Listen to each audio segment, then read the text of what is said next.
Welcome to another inspiring episode of the Aging Well podcast. Today we're joined by Caydrick Bloomquist, a trailblazer in the Neuro-Reactive training arena and a passionate advocate for holistic well-being and peak performance. Based in Colorado Springs, Caydrick has dedicated his career to designing cutting-edge fitness environments and programs that empower individuals and organizations to achieve their health and fitness goals. As a representative for Reaxing and an active member in his community through partnerships like Colorado Springs Health and Fitness Expo and the Colorado Springs Sport and Social Club, Caydrick blends innovation, expertise, and a deep commitment to personalized fitness solutions. Join us as we explore Caydrick's journey, his work in neuroreactive training, and how his programs and partnerships are redefining what it means to age well. Caydrick, welcome to the Aging Well podcast. Let's have you share with our viewers and our listeners a little bit about yourself and what initially sparked your interest in fitness and wellness, and what led to your focus on neuroreactive training. Yeah, good question. I appreciate that, Dr. Armstrong. Well, simply, I specialize in designing dynamic neuroreactive training spaces that enhance both physical and cognitive performance. So, with that, the things that really got me into this, really, it's a long story of just me being obsessed with sport performance. If I had to just point to one goal in my life, was really at a young age, more than anything, I wanted to be really good at sports, specifically basketball. And then when it comes to the whole health aspect, for me personally, I was diagnosed with Crohn's when I was 12 years old. So I've grown up probably having to be a little bit more self-aware of my health at an age that I think you don't really think about it as much, especially at 12. And I was having issues at 9. So it took some time for that diagnosis, which is pretty typical within that autoimmune disorders. So really for that question that got me interested into neuroreactive, it would have been just my own personal desire for my own personal health. And for sports, obviously as a kid, I wanted to be a professional basketball player. I was a pole vaulter in high school as well. And then I ended up playing basketball and doing track and field, pole vault in college. And then I was a college All-American in pole vault, school record holder. And then I pole vaulted post-collegiate professionally for a very short stint. And for the personal goals and reasons, I had to be really good at what I wanted to do. And so you just kind of had to be your own scientist, your own person that own trainer in a lot of ways. And then with college, I got my degree in sport management. I wanted to be more of operationals on the side of the sport performance, if you want to call it that. I wanted to develop programming. I wanted to be like an athletic director, essentially. And then that ultimately led me to my goals of wanting to work for Team USA. So that's what brought me to Colorado Springs, Olympic City, USA. And I interned there for Team USA weightlifting. And then I ended up taking a role at a Colorado Institute of Sports Medicine as the sports performance director. It's a small local mom and pop owned physical therapy clinics. Now they have 5. When I started, they had 1 out of just like a little trailer looking thing. And now they have grown very large. And I got to work with a lot of para athletes, a lot of Olympic athletes, a lot of figure skaters. And that goes back into where I'm at now with Neuro-Reactive, with the vestibular system, but we'll get into that. And so really a lot of my young career was being just around really exceptional practitioners. And among all this time, I have a bunch of buddies that are Air Force Academy grads, and I was spending a lot of time shadowing and working with Coach Blackwood at USAFA. He's the strength and conditioning coach at the time. Now he's the director of strength and conditioning for USAFA. And I will give a lot to that guy. He literally opened my eyes to a whole new world, because that allowed me to go hang out at the human performance department at USAFA. And that's where I got really fascinated with neuro and the mind and how to train different when I witnessed them doing their CTE studies there at USAFA. And the dates, early mid 2010, somewhere around there, I can't remember exact dates, but that's when they're developing all the protocol, doing all this study. And I was just blown away. Right. And now we know more about CTE. And I think we don't know enough clearly. And we're growing into that field. And that's where I am now. But at that time in my early development, I was just seeing things at a high level across the board. So then I've had all this experience here. And then I ended up taking a role as an NCAA college track and field coach. I ended up having my own personal training gym in Grand Junction, Colorado. And then COVID hit. Gotta love COVID. Yeah, and as you stated, like I am younger. I am somebody that definitely I know I have a lot to learn still, and that's one of the things that I think for me has been very beneficial is always keeping the student mind, always coming with the beginner mind. No matter how much you think, there's always something to learn, and and so I think I've always been open minded, and that's what's been good for me. And so COVID really stretched my limits, and I ended up just completely going away from like sports, athletics, health and fitness. I Because I didn't know what the world was doing. And I think that's fair to say with a lot of people. It challenged the whole globe. And for me, I think the best term is identity crisis, just trying to continue to figure out like, how do I continue to do this where I don't know if I'm going to continue to put food on the table, right? Like open my doors. And so I ended up becoming a construction guy. like, and I did that very shortly, and it was good. But then and that ultimately got me to a place where I got a phone call one day from a colleague, and he asked me if I'd be interested in this specific role. And it turned out it was a really fascinating role that I couldn't turn down. And I'm sincerely blessed to this day. And that was with the United States Marine Corps out of Quantico, Virginia, out of HQMC, where I worked as the All Marine Sports Athletic Director, as well as one of the subject matter experts in the fitness, health, recreational spaces and helping develop our human performance centers. So that was for the entire enterprise. So where I would say my life was probably springboarded and supercharged was when I was able to, you know, get to do something that I never thought in the wildest dreams, because I've always worked with warfighters. I've always been around them, especially being in Colorado Springs.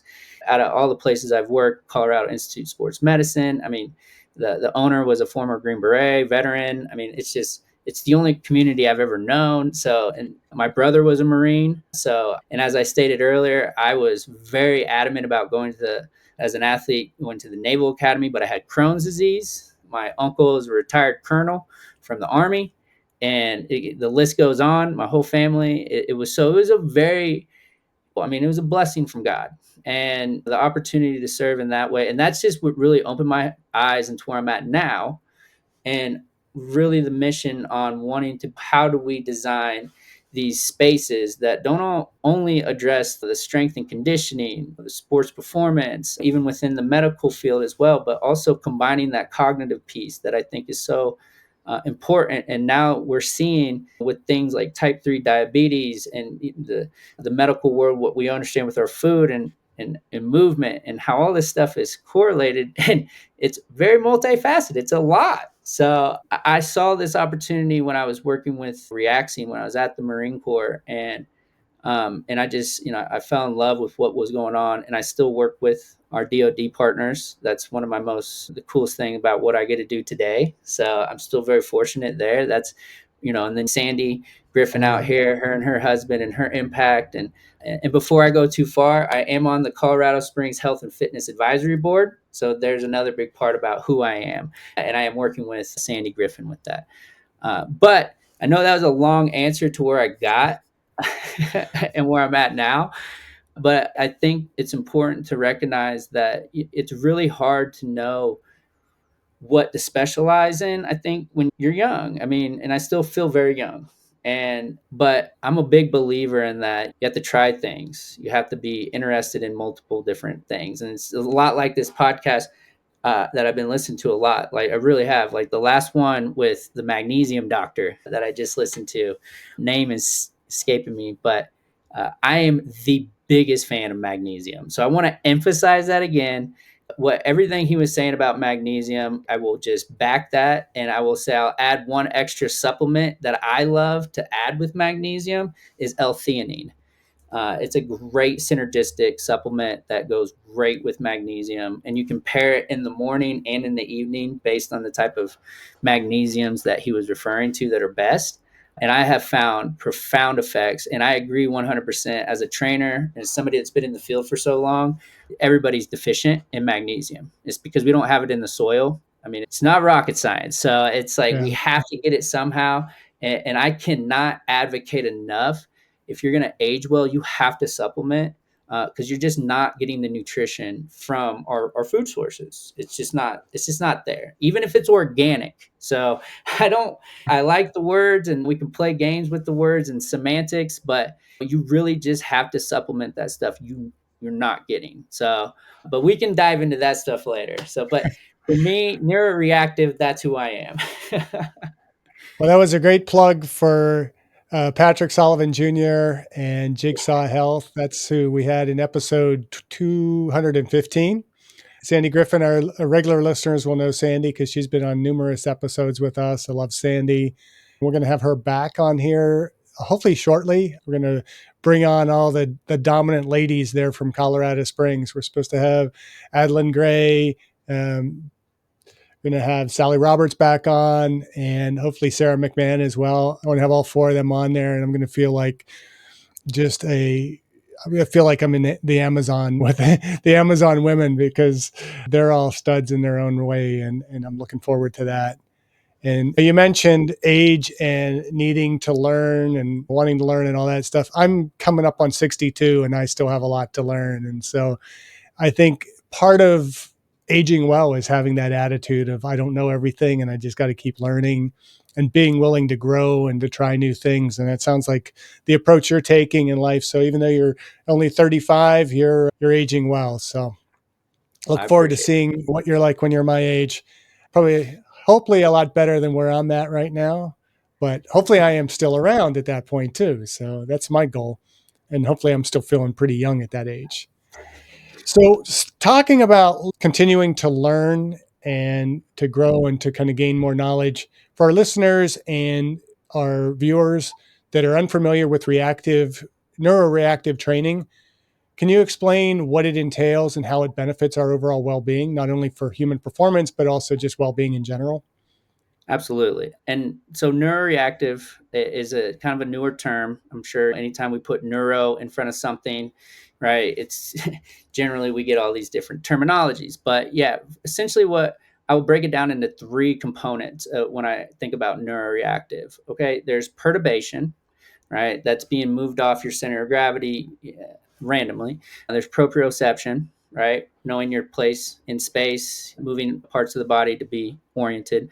And then vestibular. And that probably is one of the more fascinating ones when I talk about neuroreactive. So when we train, and specifically with Reaxing in the way I design fitness gyms now, or the spaces that we correlate with neuroreactive, it's more of a system. And the best way to describe it is there's traditional strength and conditioning. And I call this strength and conditioning plus. And the plus part would come in the form of neural priming. So we know about warming up, and we know about our dynamic warm ups, and from an athletic standpoint, doing all those things. And then we go into our workout, and then we go into our statics, stretching at the end. So within the concept, given the population that we're working with, currently with Parkinson's community right now, we're partnered with our YMCA here, Pikes Peak, and we are building out our Parkinson's training neuroreactive reaxing program. And so when we train neuroreactive, our testing is based on a few different things, right? So we have your balance tests, and then we have all your biometric scans, because you also want to be able to get those weight loss goals or those other metrics that are also very important, right? Not just cognitively. And I think everything is a chain, it's all connected.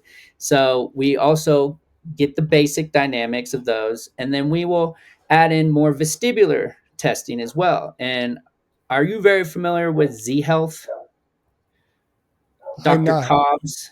Yeah. So really, and that goes back into our vestibular topic. And honestly, we could talk about specifically just vestibular for the entire podcast, but I digress. The point is, with testing in these ways, we have neuro trackers, reactive lights testing, just we can go a lot of different ways from that programming. So from a traditional programming, right, you have your 30, 60, 90. You can look at all those different ways of our testing, and then we will readjust. So neuroreactive, within those three components of perturbation, proprioception, and vestibular, where we train the body to react in unpredictable environments, which is more conducive to the real world, right? So, with the equipment that we use, specifically like one of our treadmills within this system, it moves on all planes of the axis, up, down, left, right, unpredictably. Or in a program, or in any sense, we can go forward, we go backwards. Then we have a similar board that does the same thing. And then we can do different exercises on that. We train from bottom up, and then we train from top down. In traditional strength and conditioning, you can do bottom up proprioceptive work, right? On some of those balance pads, BOSUs, name it, right? But when we utilize some of this equipment and this training style, we can do a lot more, adding more dynamic movements, more plyometrics as well. And so that's where we start to kind of get a little bit more advanced. If I was to go from a medical standpoint now to a performance standpoint, where you would come into like a tactical setting, right? So part of these ways of training neuroreactive is also more like the same way, specific to the activity.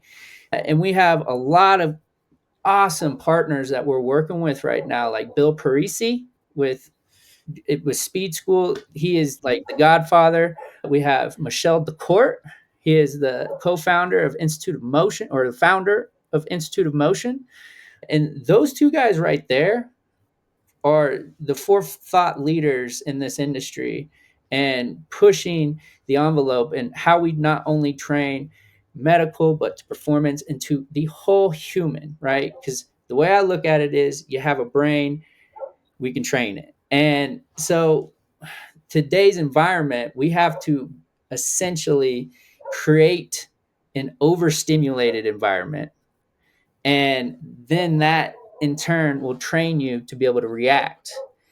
And so if I could put it in any way, and it's allowing yourself to be more comfortable, like especially when we get older and we can't walk, or we get uncomfortable with trying to go upstairs, and that becomes daunting, and it's really a lot more taxing on the system than you think.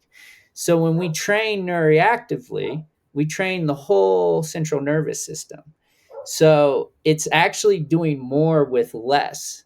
And the name Reaxing is really a combination of results accelerated, Reaxing.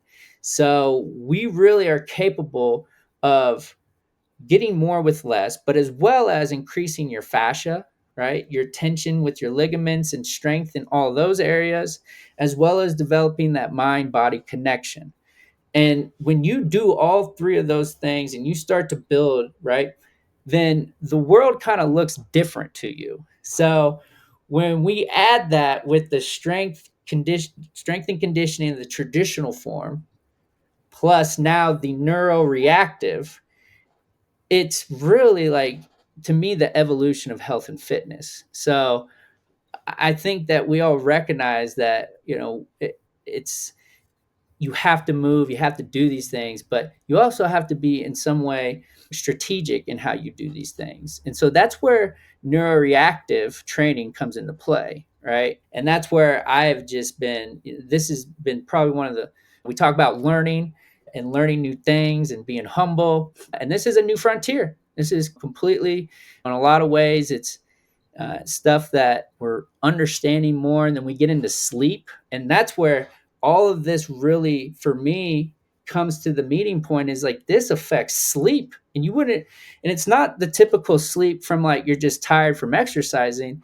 When you train vestibularly, ocularly, it impacts sleep on a level that personally, anecdotally, I've never experienced. And I have a bio tracker, a Garmin, just like you, and love my Garmin. Wish the battery life was a little bit longer as well. Yeah, you and me both. I get like less than 2 days. Exactly. So when I can get one that just I don't ever have to charge, I'm in. But point is, I have seen just in my own numbers and data, and there's a lot of white papers out there that can correlate this. And I have some other colleagues that are like really pushing the envelope with the vestibular stuff. And it's really fascinating to see how this is impacting sleep. Because when I was with the Marine Corps, that was one of the main things that we were hiring sleep scientists. Like it was very important. And sleep, without a doubt, it all trickles down from your sleep health. Like, gotta get sleep. Your brain has to recover. And to just get into the science of consciousness, right? I mean, there's just so much that was to unpack at that level. But when I started thinking about sleep and how this, like, I was so skeptical. I mean, I think what makes me good at what I do in general is being a skeptic because it makes you dive deep. It makes you really go under surface level. So I was like, how does me tracking my finger and like spinning or being off balance and off, and then training and then reacting to lights and all these things. And it was so profound. But when I started implementing it, not just myself, but then other people I was training, they just started giving me this unsolicited reviews of how they were sleeping, and I wasn't even asking. And I was just like, "You're." In my head, I knew that this was kind of the direction what we were. I was like, I was experimenting with this with a whole bunch of other partners and people I work with, and I'm like, this is profound. So that's really what has kept me in a way in awe of training neuroreactively. And I think that we're barely scratching the surface. And I don't want to get too into the weeds, but in some form or another, like this impacts the mind, body, spirit, the spirit connection, the spiritual part of who we are. And for me, and this is what I was had to focus on at the Marine Corps, it was very important. We had 4 pillars: physical, mental, social, and spiritual. And you get to scoff at the spiritual, but for me, the spiritual was always that had to come first, right? So, and I know I'm tying this back to vestibular and neuroreactive and the training because we talk about when we train these things, it's like you almost there's this sense of this euphoria and this sense of like connection and presence. We talk about presence, and there's something very powerful to presence. And we talk about meditation, aging well, and I really think it comes down to being present. So you train these muscles, you train these systems, and we're starting to really see how these systems impact other systems. And it's really profound. And it has become such an unbelievable blessing for me to just be a part of this kind of like network, right? And I just know who the smart guys are like yourself, and I just say, you tell me more. I want to learn. But right now in this field, so neuroreactive, it's so new, but it's the future of how we're going to continue to make brains not just psychologically healthy, but physically healthy too. So that's really where I leave neuroreactive training. We're approaching it from a completely different angle that is not pharmaceutical intervention.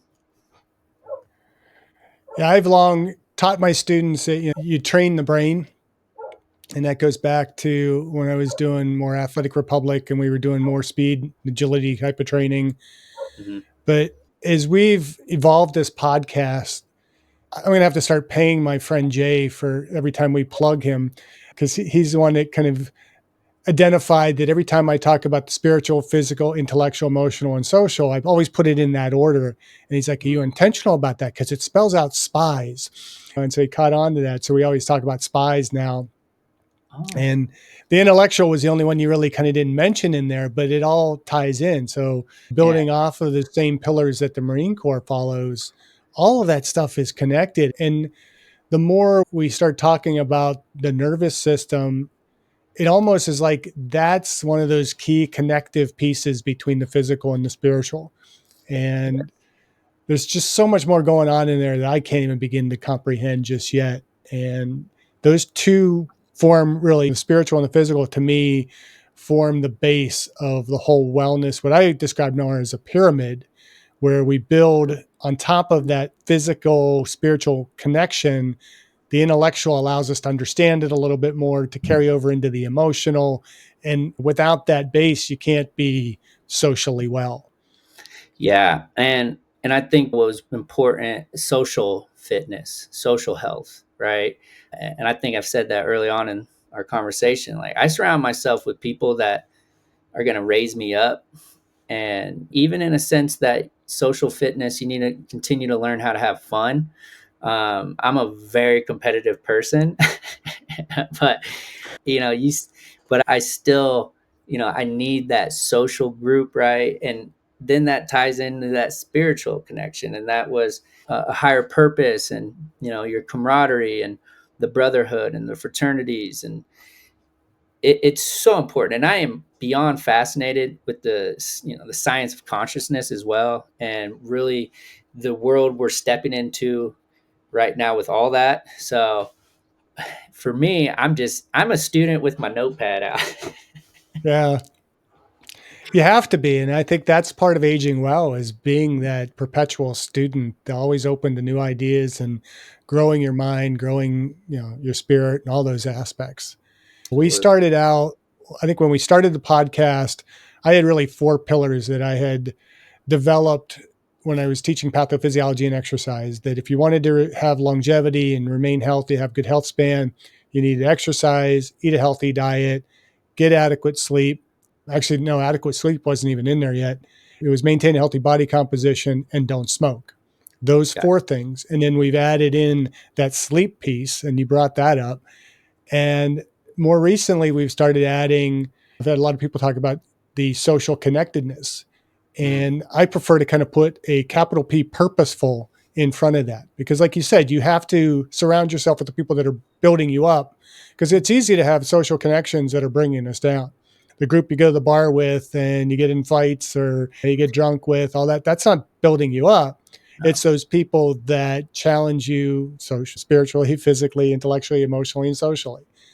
And that is all very important. And we have really gotten off of a little bit of a side street from relaxing and reaxing. I don't know why I want Yeah, to put that L in Reax. there. Reaxing and neurotraining. And so, as a representative of Reaxing, what are some of the most exciting advancements that you've seen in the fitness industry? I know you've Man, alluded to a few of those. yeah, I would say that you mentioned a lot of that. Where the biggest thing right now, where we're at, where I think is really innovative, what we're working with, as I mentioned, with YMCA's, we're partnered right here with Pikes Peak YMCA, and we are building out our Parkinson's programs through our Neuro-Reactive Reaxing training. And this has just been the biggest labor of love for a long time. And I think we here are extremely impactful across all the community they serve. I started out in YMCA's. YMCA's, I love YMCA's. They have a lot to offer. So if any of your listeners want to find a gym, go to your local Y. They're great. So hopefully Reaxing will be in one of your local Ys soon. But that's probably one of the bigger things from a programming and building out here. Reaxing is big in Europe, right? It's an Italian product. It's an Italian company. It started there mid 2000 or mid 2015. It was Queen's Axe prior. So a lot of these fitness product names, if you're not familiar with, like, we'll Google them later. But there's a lot. The fitness industry, the equipment you see in the big box gyms or boutique gyms across the board. I'm partnered with a lot of them, but with Reaxing, there's nothing that comes close to the things that they're pushing the envelope to challenge this mind body connection. And as the representative for North America, it's a big territory. Uh, our biggest thing is it's education right now, to be honest. Like the most innovative thing that we can do is educate. And it's very experiential. Like you have to experience kind of this fitness equipment. And one of the ways I describe it is it's called the giggle test. You're going to get on our treadmill, which is a normal treadmill, runs like a normal treadmill, and but can move on all axes and planes, incline, decline, and laterally, and can go just as fast and faster than most treadmills, as well as a wider track. So bigger, wider, it can move on all these places, and we can program anything in there. And that, to me, is probably one of the most fascinating pieces of equipment. That was the one that I was just blown away when I first got on it. I'm a big trail runner. And the thing I tell people when I talk about that piece of equipment, think about when you run on a trail, when you're out, whatever, maybe on a road, doesn't really matter, but just something that's not a flat surface. You can predict the trail ahead of you because hopefully you're not running with your eyes closed. If not, we need to talk. I need to ask you questions. But you can see the trail ahead. It's predictive programming, right? But when we train on our Reax run, the treadmill that we provide, it's unpredicted programming. So you don't know where it's going. It's unpredictable.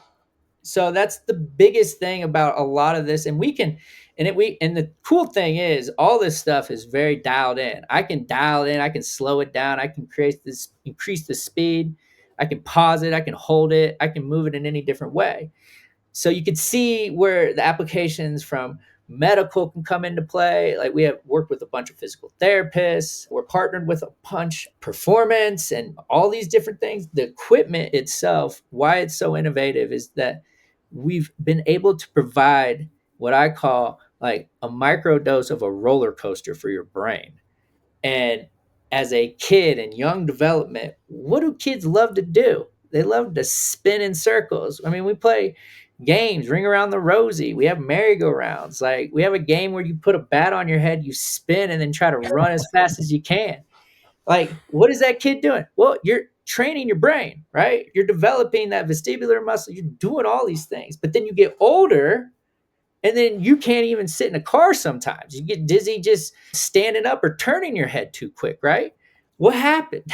And what did we train and what's happening? So we can almost train your body like a little kid again and give you smaller and smaller doses so we don't make you puke on a roller coaster, but increase your resilience to those factors. And like I was saying earlier, when you increase your ability from a spatial orientation and how we train neuroreactive, it allows your body to be at ease. Like you're not stimulated as much. You're not thinking about the steps. You're not thinking about whatever, right? It really increases your energy. It's quite profound. Like your brain operates at a higher level. It's like because you probably aren't putting all this energy elsewhere. So I mean, it's this field of study and where I love to just put it in the hands of other great practitioners so they can continue to grow and, teach me more on what they're learning, right? And that's just been the biggest learning curve right now. And with all the different pieces of equipment and a lot of the equipment, so we'll have it water filled. So a lot of that perturbation, put those comboed with some of these other higher tech of our fitness equipment. And it's just the possibilities are endless. And I've always said, as someone that helps design gyms, as somebody that helps be a business developer in those aspects, it's like, listen, you have to give the customer the good stuff, but you have to also make sure that your employees have great equipment, right? Because when they have that good, they are happy. And when they're happy, your clients are happy, right? And when you're learning, and that's it, that's the type of environment that I think with Reaxing and what we bring right now, and that's been the most innovative is the education piece. Because I think I just put it in the hands of these people that they already know. It's kind of intuitive to the high level practitioners. And like Sandy, when she was seeing it, she was just like, I get it, like just immediately, right? Because she's a bodybuilder. She's those elite performers. They're so much more intuitive. So one of the things as a trainer that I love about this equipment is that I can cue people without them knowing they're cued, right? I can put them on this equipment and make them activate certain body muscles in different positions. Like if I put them in a static hold and I make them, hey, activate your glutes, I can put them in this place that automatically makes them activate their glutes without them even knowing, right? So this is where I'm at. I'm more fascinated on where we're at from the education side and just trying to get this into the hands of as many of our practitioners out there and our performance coaches. There's so many smart people out there, and we need as many people training our brains, like you stated, as possible. I mean, it's an epidemic that goes without stating it, right? And so as many people, and it doesn't necessarily have to be, you can sit there and do vestibular. I mean, it's very much just an education thing. And I think with Reaxing North America, we're just out here with the equipment and we're really trying to just put it in the hands of people like yourself and other people that are in this every single day and how they can affect their community and their patrons and their customers. So that's Reaxing. That's the innovation. So that's pretty long. I'm sorry, but still, I think the biggest thing, and it can't be understated, is the education right now. So very important. You need to have a little bit more passion about what you do. I've been told that. No, I appreciate that. So I thought we were supposed to slow down as we aged and be more careful, because as we're aging, we're not able to move quite as well. And so we got to be careful not to fall down. And yet you're telling me now I got to start increasing that risk of perturbation. I don't Yeah. comprehend. I'm Yeah, I joking, know. of course. Well, and I'm glad you make that jest to that, because when you say that, what I tell people, the best exercise you can do is go walk. Hands down. That's it. Like, why? Because that's the ultimate proprioceptive perturbation vestibular exercise there ever was, right? And movement is medicine. And I've always said, when you're not moving, you're dead. So keep moving. Yeah. So what separates Reaxing from, say, the training we see all these people do on Basu balls and Swiss balls and all that kind of stuff, where they're lifting weights and doing all this kind of other, Yeah. I'm kind of setting my bias there by saying crap that they do on these balls. But I know. I kind of know the answer, but I want to hear it from you for our listeners and viewers. What separates it from just doing that kind of standard type of So, perturbation kind of training? I mean, and this, I'll just put it like this. And I'm, as a trainer, and like I say, better than I do, every piece of equipment is a tool, and the tool is only as good as the practitioner. And I've seen people use things that I've never in my imagination thought that's how you would use it. And be effective or not effective. We talk about BOSU, we talk about what's the difference. And I always say, like, you can build a house with the hammer, you can tear that house down with that hammer. So when I say I got the best hammer, it's not to say that I'm going to be able to give you the best results regardless. It's just I have to know how to use that hammer.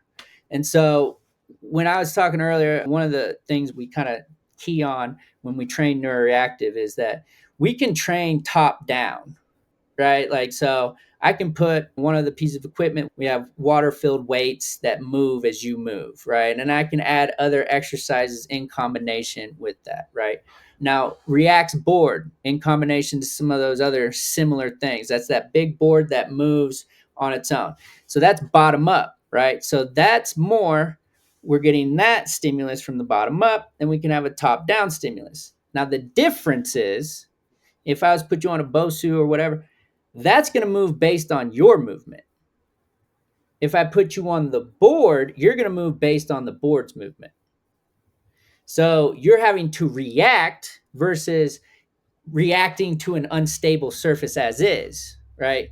So that's where we can kind of change. And that's what, with this equipment, that makes it so unique and innovative, is that I can increase that interference or the speed of how that board moves. I can pause it in different ways. I can move it in different variables, right? It has a 80-hour runtime of like unpredictable movements. So if you work out on this board for 80 hours, you're going to get 80 hours of nothing the same movement, right?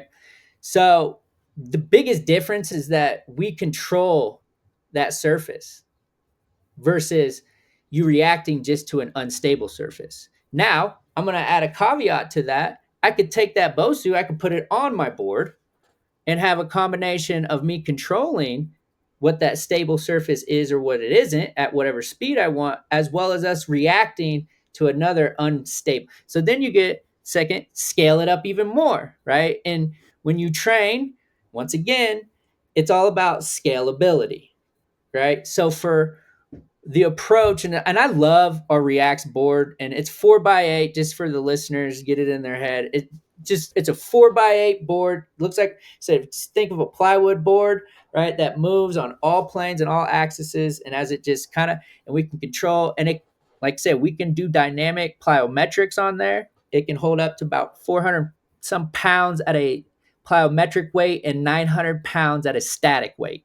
So I've put 4 to 5, 6 actually high school basketball kids and a basketball team on there doing different plyometrics at the same time, as well as stabilization, ankle proprioceptive things.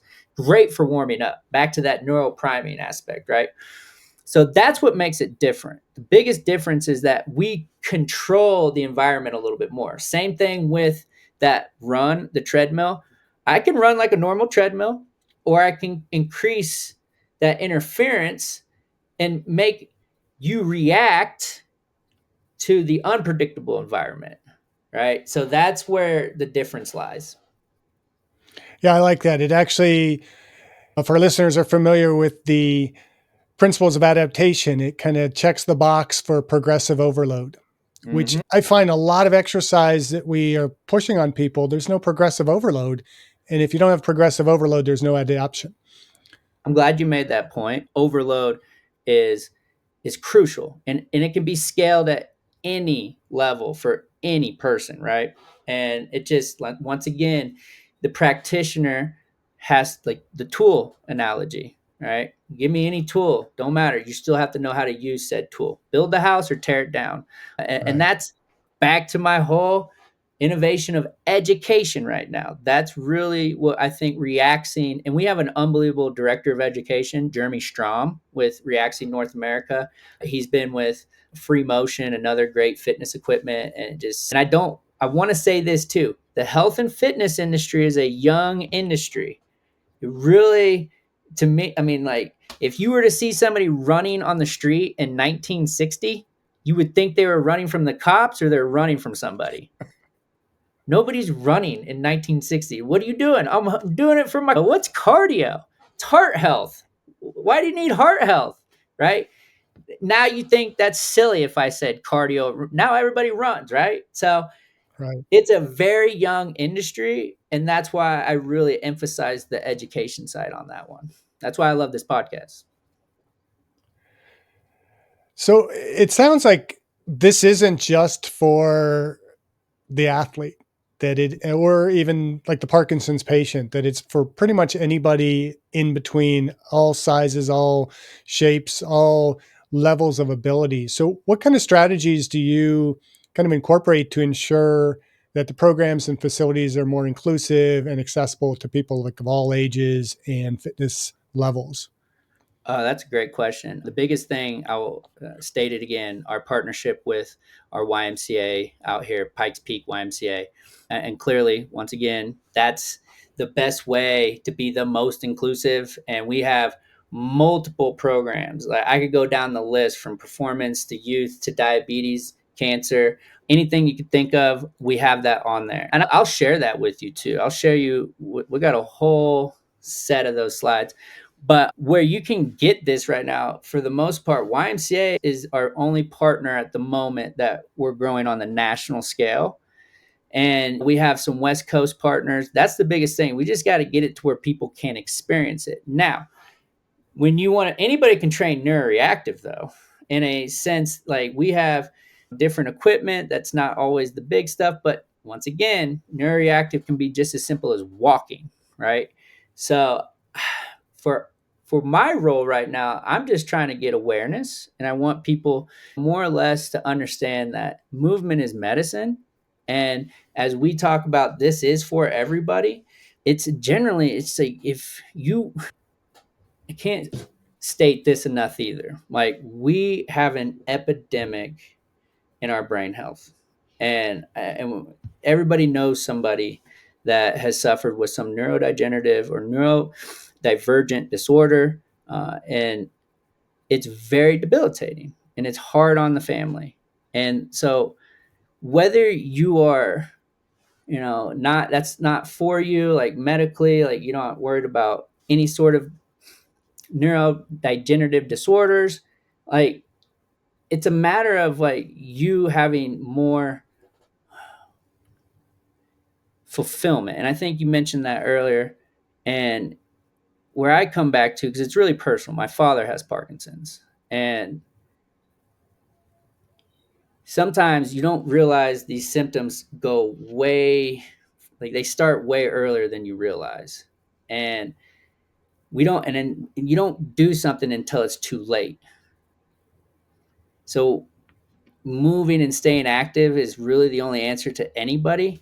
And to where I can get this into people's hands, it's like I said, the hardest part is, getting people to want to get out and try to, we don't talk enough about the physical health of the brain. We talk about the psychological side. I mean, we have all the things that, and I don't disagree. I think we need to have both.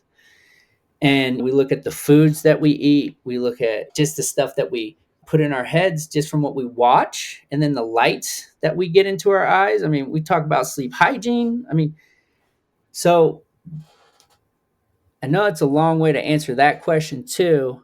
The best way is like, I want them to hear about this, and I want them to go just start taking control of their own health, because the mind is a horrible thing to waste. I mean, there's some cliche in there, I believe that's a quote, but Yeah.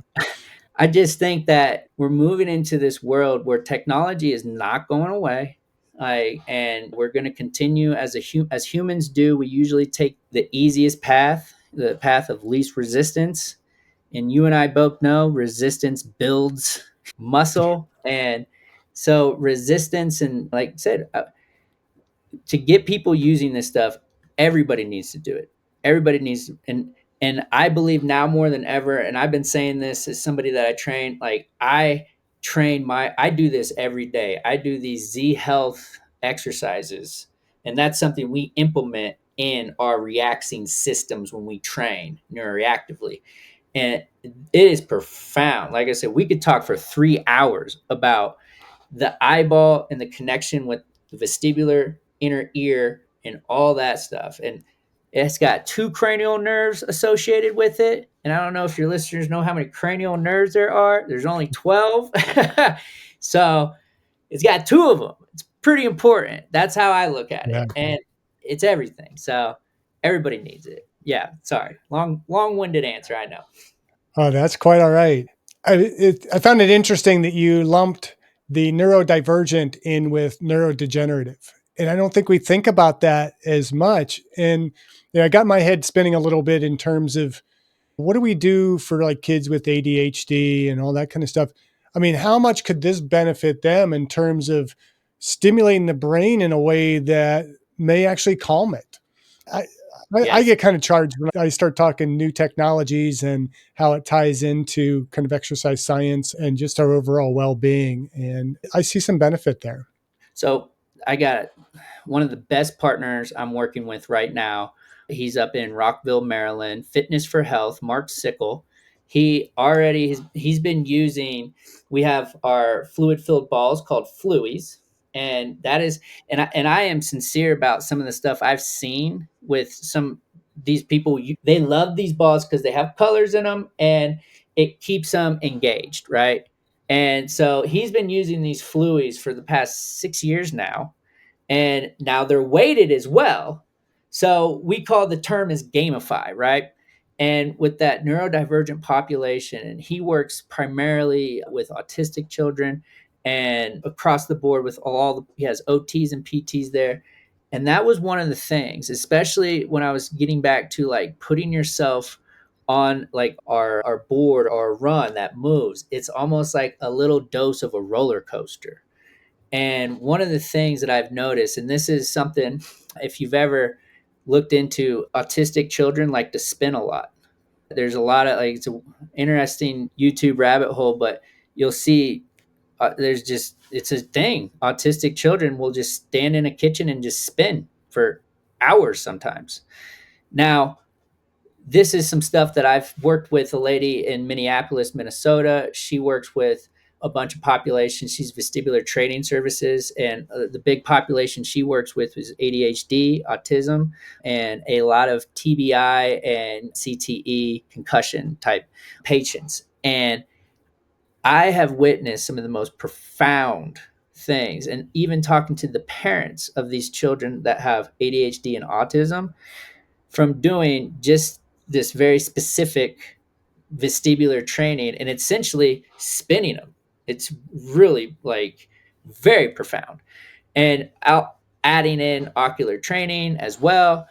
But I'm talking to these mothers and I'm talking to these people that have had these concussions. And the mothers are all saying like these kids, it's just like this is completely changed who they are. And she has one of these systems in a school, and these kids asked to go spin all the time, and it changes their, and the moms are saying it's changed their personalities. And I will say once again, I've done this stuff, I've spun, and I can't put words into it. It's changed the way I look at my like complete system of my brain, right? I've had a paradigm shift if you have it. So I've witnessed where and what they're doing. There's a bunch of some of my colleagues in Australia. There's just some incredible things with Parkinson's and cystic fibrosis and so many. Just when we talk about, I say neurodivergent, everybody seems to have ADHD or adult ADHD. I think it's more these things, phones, Oh, that yeah. attention stealers.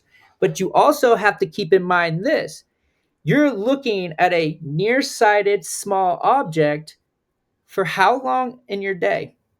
People are there, so they're not experiencing their peripheral vision. So their spatial orientation is already becoming limited. And one of the things that I always say, and this is something that we knew from just like the data that we collected at some of our human performance centers in the Marine Corps, snipers, because they look down their scope all the time, horrible peripherals. Like they do a neural tracking test, they can't score good at all.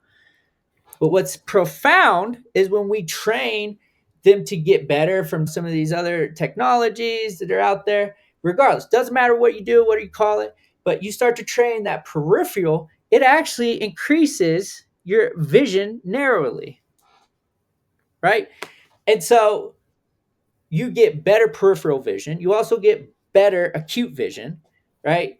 And so we know training those ways. It's just we haven't focused enough on training the eyeballs, is my personal opinion. That's really Right. why I love Reaxing. That's why I love, when I say eyeballs, I mean vestibular, because they're directly connected. It's all part of that same system. So that's where I kind of stand on a lot of this stuff. But yeah, like kids, then that neurodivergent population need this more than ever. And go watch kids play. They love to spin. Doesn't matter what population, right? But I can go off on a very deep tangent on early like childhood education and development when it comes to like physical education right now. But I will digress there.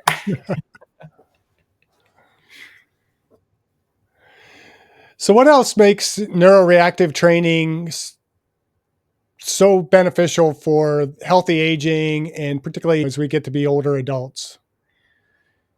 Well, let me just give you a scenario.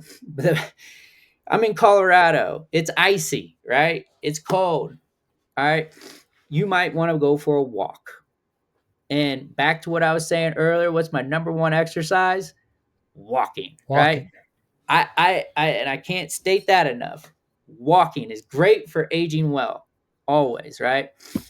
But let's say it's cold. Let's say there's some ice. Well, I'm never going to tell you where the ice is. No one's ever going to just lay some ice out in front of you and let you know where the ice is at. Maybe it's just came out of nowhere. But if I can have a system trained to react to where all the muscle systems, the fascia, the tendons, and you're developed, like you have range of motion, and you're walking, you hit that piece of ice. At this point, your ability to react to that has increased because you've trained those systems. Now, what happens if you don't train to react? What happens if you're not in shape and you're not exercising, you're not challenging your central nervous system in its multiple different ways that it needs to be challenged? Then you could potentially really get hurt. And back to aging well, we have to continue to always move. And we have to move, but we want to move with grace, not in pain. So that is where, as we age, and when I talk about the ability to react, and even just driving cars, and now we're going to be a autonomous self-driving cars, I'm sure. Maybe when I'm like, hopefully older, 90 or whatever, I'll never drive a car again. I'll just jump in a taxi or whatever. But we still have to drive. So I think about that as we get older, we get more and more distractions are going to always, especially with technology. So you really training to react is just giving yourself, as you age, better chance of aging with grace, and so you don't get yourself injured. And that's really, I always say the most number one performance hack is never to get injured. That's like, true. like you can't play the game, and I say that with a sprained ankle right now, so I'm not going to be able to perform well, right? So not being injured is the greatest way to perform and to age well. So I think it's more injury prevention, and then the residual better benefit of that is you get that actual physical brain health too when you train neuroactively. So you deter neurodegenerative disorders, right? And I think now we know more, like type 3 diabetes, very much correlated to what you eat, right? And one of the Right. best books, Grain Brain, I think, was written in the 90s or something. People have been talking about it forever. It's not rocket science, right? And I can look at graphs and I can show you when we started producing industrial food and how all that kind of went up with our brain health, right? And it just is something that is so important. You got to always watch what you eat or just know what you're eating. But now, so more than ever, with the technology in your eyeballs just staying too narrowed in and not working out here and the outsides, like it does have a correlation to your health, the health of your brain. So we really have to focus not just on psychological health of the brain, but we have to focus on the actual physical health of the brain. That's where I think the biggest educational innovation is coming to more than ever, because we've always said, oh, you just exercise, it's good for your brain. But Neuro-Reactive is specifically cognitive for your brain. That's the difference. Yeah, you think of walking, you said, okay, walking is a great exercise, but if I'm walking on a treadmill, I'm only Yeah. moving in that linear pathway, and most people are holding on anyhow as they're walking, maybe Yep. focused on that phone or TV in front of them, and Oh, they're yeah. not developing that capacity to respond to sudden stimuli. And I think our brains function a lot better the more we can allow ourselves to not have to focus as much on what we're doing and be more aware of our surroundings so that we can respond a little bit more quickly. And I love the Absolutely. idea. I wish I had one of those treadmills. We got a treadmill down in our garage.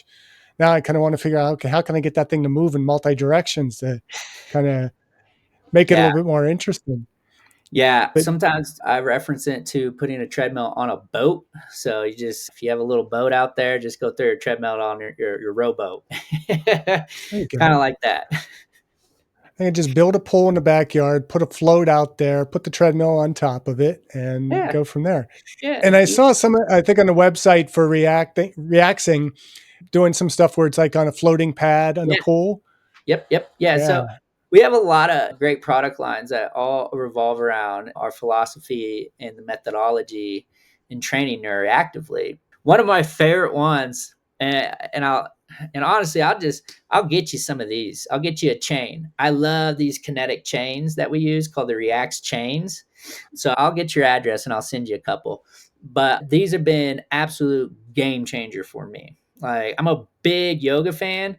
So I've been doing like power yoga, but with these chains, Reax chains, and they have this kinetic way of, holding up. And it just, like, for me, in those stabilizers and every exercise position I put myself in, if you've never done like a power yoga, just I have not. it's a butt kicker. But then I add these chains with it. Whoo! I'll tell you what, like, because I'm a big fan, and I don't know, triphasic training are like, that is, I love triphasic training. I'm a big fan of isometrics and eccentrics when it comes to like joint Hmm. stability, building up all the health there, and in general, muscle hypertrophy too. And once again, that's a lot to unpack, but big fan of all that. And when I use these chains, it's very much a combination of, like, I'm inspired from the triphasic and a lot of the education stuff that we utilize with Reaxing, and our director of education for the global, Ali, who is also unbelievable, utilizing these chains. The chains are my most underrated piece of fitness equipment. And I'm going to send you some because I got a bunch and you need these. So we'll get connected I'll with have those. to, yeah, I'll have to probably, as I go back and edit this episode, I'm gonna have to probably find some B-roll to throw in there. That's something Oh, I normally do, and it's not going to benefit our listeners, but for the viewers to see some of this stuff, because I'm yeah. some of it I've already seen, but I'm trying to envision these chains.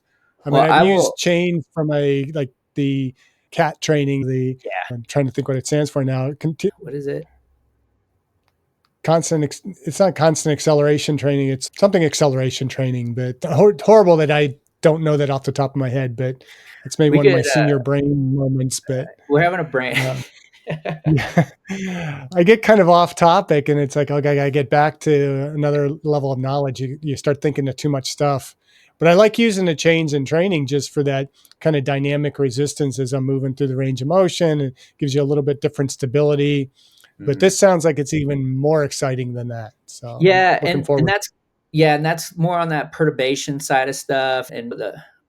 But like I said, once all this stuff, you put the tool in the hand of the practitioner, and I start learning things. So this is where I really want to get your insight on these. So when I send them to you, we'll have a follow up on that, and It sounds good. Maybe we do another episode on chain training. I'm all for it. I always say break the chain. Get it? There you So, go. bad play on words, I know. Yeah. So what's next for you in your career, and how do you see the fitness industry evolving in the coming years? Ooh, I like that you asked that question because I think about that all day. The fitness industry is a constantly changing industry. We talk about the trends, we talk about the fads, we talk about the diets, we talk about the latest, greatest, this and that. The shake weight. I don't know if you remember the shake weight. Oh yeah. That had its 15 minutes of fame. And I joke about that, but that thing actually, yeah, perturbation, proprioception, like all those, right? In a way. But the trends that are changing now, just like anything, like I was saying earlier, when you're running back in the 1960s, that wasn't normal. And sometimes I think about, what am I going to think what we're doing now is going to be normal 20 years from now? And I think that's this neuroreactive cognitive enhancement training. I think we're moving more and more away from pharmaceutical intervention. And I think it's important. I'm not against having, by any sense, acute care. Like the healthcare system, as you've talked to or you've alluded to a lot in all your podcasts, where we are changing. In my mind, I think there is an actual awakening. I think we come back into this. The pendulum is swinging back. That we're not being so reliant on these technologies and these drugs, and that we're becoming not woo and holistic. And when I say this, but it's just generally speaking, what is human to us. And fitness isn't going to go away. And we've talked about it, about social. And I've seen the trends like Lifetime Fitness. They're building out communities now, like, that are just essentially like, you're just going to come live here, and it's all going to be just within this one area. If you're building a new commercial development, you have to have a state of the art fitness center. If you're building a new corporate office, which everybody's getting told to come back to the office, right? Well, you better have a state-of-the-art fitness center, right? That's what the generations below us, that's my generation, that's what we require. And as technology develops, as it changes, as it grows, like automations, we talk about artificial intelligence. I mean, look at just anything Elon's doing, he's pushing humans out of the equation. And I'm not saying good nor bad. I think that type of technology is going to allow us to focus on how to be more human. Might sound counterintuitive, but for me, I see the trend coming back to this more tribal aspect, have you? And like I was saying, if you see what like Lifetime's doing, you see about all the programming out here, specifically like with what I do. I work with the company called Colorado Springs Sport and Social Club. It's what it is. It's in the name. It's sports and it's social. It's so popular. People are craving a tribe, a team, a community. And for someone like me, I've always had that. I grew up in sports. I grew up in fitness. I go to gyms. It's not like, but it's January right now. And this is that new year, new me, right? And, but exercise, like, well, you have to grow. It takes resistance, right? It takes, but that 2 weeks after that New Year's resolution, that's when people, because it's hard, but you can build out somebody's ability to get in shape and get healthy when you bring in the community, because there's so much power and accountability, right? It's the same reason why I went and did the Manitou incline, because my friends invited me and they were my community of people and they hold me accountable. So the trend that I see is, like I said, every business, every facility, every organization will have some, or will have to have some tie to a health and fitness environment.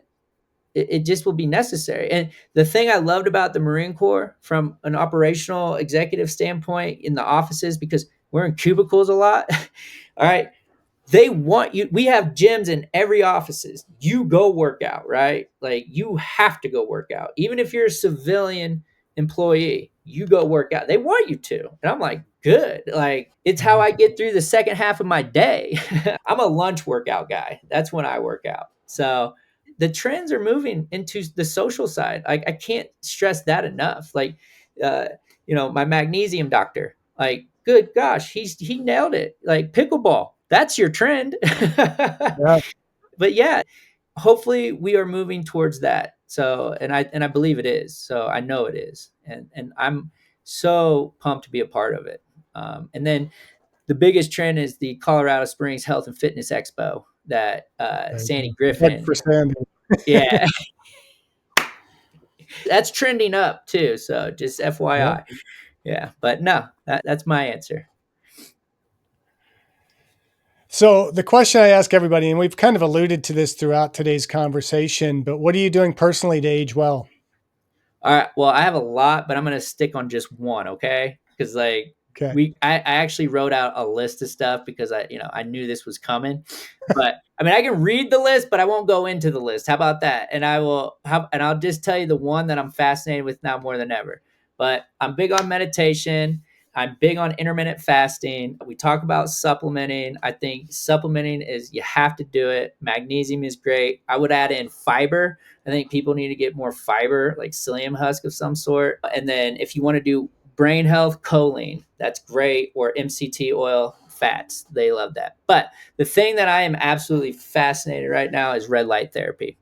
Red light therapy it's been something that I've been just curious about forever, right? I'm very curious about just wave energy in general, whether it's light or sound, like just fascinated by it. I think everything is a wave. Like, we can get into quantum physics later, but I digress a lot. So red light therapy is essentially, it's not UV, it's just really low wavelengths. It's basically, we don't get it because our stratosphere blocks it all. And even here at altitude, I hardly get any like red light, right? I mean, I don't even think the numbers are registerable. And so And this stuff came from NASA. I mean, the stuff we know now with red light therapy was more NASA based, and with wound healing, tissue regeneration, now collagen, skin health, sleep, ATP, just the metabolism side. I think red light therapy, specifically for me, has just been very beneficial. I've had such a great response to it. My skin is, and one of the podcast things is also the one with the magnesium doctor. Magnesium is great for skin health, and I will say also UV red, or not UV, but red light therapy has just been pretty profound. So that's what I'm doing. I'm especially being out here in Colorado. I think people you need to wear sunscreen. I'm a little indifferent about putting on too. There's a lot to go into that one too, the different chemicals from natural and all Oh this yeah. stuff. But bottom line, someone like me here at Colorado with higher UV, just with the elevation, I'm sure where you're at as well. But like, it's very important because I've seen a lot of like my parents, like melanoma, skin cancers, like, and it's just, you see a lot of that in that population. I think sunscreen and things like that are very important. So I'm very cautious of my skin health because your skin is the biggest organ on the body. So I Yeah. that's yeah. Yeah, we've come to skin a lot. I mean, we had Dr. Natel on when we talked about glutathione, Yep. and I was using his spray, and it was great for skin, especially my aging bald head. I've seen a lot of the age spots starting to fade a little bit more using that. The magnesium, I've been using the magnesium a bit more. We haven't aired the episode yet, but we had Dr. Lewis. He has his brain care, was it daily brain care? It's a polysaccharide, comes from aloe. Probably a little bit skeptical of it. It's called Daily Brain Care. It's Dr. Lewis's Daily Brain Care. And I've been using it. He sent me a canister of it and a bottle of tablets or capsules. I've been using it for about a week, and I've seen an immediate positive effect on my sleep. I mean, literally, I've gone from having sleep scores that have been sub 50, Really? which is bad, yeah, to being up in the 80s. And just my body battery, you're a Garmin guy, the body Yep. battery.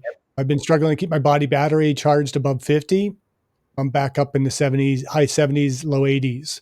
And it's just like, wow, how can something from an aloe plant be so impactful? So I'm That's really what kind of excited to be trying to add a little bit more. Corbin and I my co-host have yeah. a episode planned on red light, blue light therapy. So that's coming.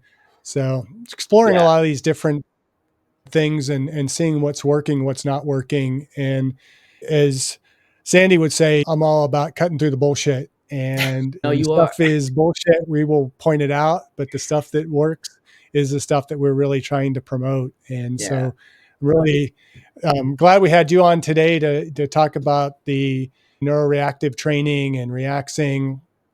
How can somebody connect with and maybe learn more about reaxing programs in their own area? Is there a website that's kind of more global? I know you've mentioned Reaxing North America. Is there Yeah. social media? Where can you learn more? Yeah, it's the best way. Probably just reach out to me personally. Like, that's probably the best way. I'm very active on LinkedIn, but other than that, Instagram is easy. It's literally my first name. Not a lot of Caydricks, so you can't miss me on that. But it's caydrick.co. So uh, you can just DM me. I'm a follow back type guy. So I love to talk to people. I love LinkedIn. LinkedIn has been an unbelievable network for me. Just, people like yourself, people like Sandy. But that is a good place to really reach out to me. I would just say LinkedIn or Instagram. All right. Well, we'll put that in the description notes so people can find that and get connected with you and learn more about what you're doing. No, I Any- appreciate Anything we've neglected to talk about today? I shouldn't ask the question that way because we could probably go on another hour and a half. I want to stay on topic. I think there's a lot of things that we could have just branched off on for sure, because my opinion is aging well, or just aging and the physical body, it's multifaceted. There's a lot going on. And it's things like this podcast, it's things like you as a professor, it's educating the next generation. And my only thing that I would say to anybody is just be the student. Always be the student. That's my only advice I give to anybody. And that's the only thing I'd want to just always keep hitting on, because in the world I'm in right now, I seem like a crazy person talking about training your eyeballs. So I and I would love to talk about more, but probably on another podcast, or if ever you wanted to, would be more that the pillar for that spiritual side, since we both kind of already put that at the top, because that, I think that has a big impact on more than what people would ever think, especially more scientifically than what they would give credit to. So, that's really the only thing I'd actually want to reemphasize. But yeah, no, I'm just grateful to be a chance to talk about this stuff. Well, we'll bring you back for some other topics. I might even have to have you on my new podcast. We have a spiritual problem podcast to maybe bring up that spiritual piece a little bit Oh, more. absolutely. I So, a think, little plug for that new podcast. But hey, that's a great sounding name of a podcast. I like that. yeah, and it's been awesome so far. I mean, I recorded my 5th episode this morning before we met, and I was just blown away. I mean, the interviews I've had have been great. This one today, and probably by the time this airs, the other podcast would have been released. But I talked with Dr. Rob Kelly, who is an addiction expert, and Yeah. he's considered the Gordon Ramsay of addiction treatment.